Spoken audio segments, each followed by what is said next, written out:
How you doing today? This is Master Gorino from Master Gorino's Taekwondo. Today I want to cover a topic that a lot of martial arts maybe don't incorporate as much as we do in our Taekwondo school, and that is the use of the hip to deliver power. I want to just talk a little bit about the theory of power. If you can think about it this way, power is rooted in your feet. It is developed in the legs, and then it is directed by the hips to whatever you're going to do. So let me put it another way.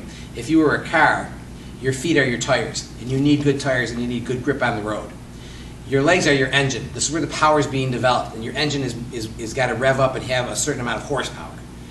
And finally, the hips are kind of like your steering wheel. I want to bring the car this way, I want to bring the car that way. So no matter what technique you're doing, the hip is going to direct that power. A lot of people think the power comes from the hip. It really isn't that way. It's directed by your hips. So for example, if I want to punch at you, I would take my hip and point that towards you as I'm throwing my punch. I'm not going to throw an arm punch. I'm not going to use my arm, but my hip is turning and my hand goes straight out.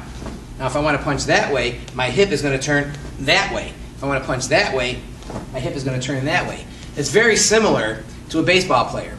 If you want to hit a certain direction, your hips and your stance are going to denote where that ball goes. It's not which way you aim the bat, it's which way you aim your hips. So it's really important to do that. Now if I'm going to throw a kick, we have to think about the same thing.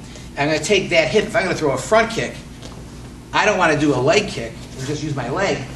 I want to take this hip and direct it into the kick. So if I throw a front kick, my hip goes into the kick. If I throw a side kick, it's not just my leg. I want to think about how I can get that hip into the kick. How can I push that hip into the kick? So how do we develop technique using the hip? Well, you know what? The first thing is to become conscious of your hip. Slow motion.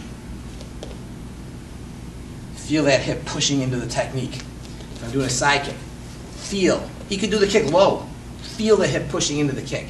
I'm doing a front kick. Whatever the technique is, think about it. Even throwing a knee, I still have to put that hip into the knee. So when you first become aware of the hip, you need to develop it. Now, how can I assist my hip? Well, what are my hands doing? If my hands are flying all over the place, probably it's taken away from the direction of my hip. If I'm going to throw a punch and I want to direct that hip, my shoulder can pull back and turn the hip. So I can think more in terms of throwing. If I'm going to do a kick and I want to turn my hip into the kick, if I use this arm and pull back, this pulling will turn my hip. So I would just suggest you go home, get in front of the mirror, go to your dojo or your dojang, get in front of the mirror and watch what your hip is doing. Is your belt swinging when you're doing techniques? Think about all those things and ask your instructor.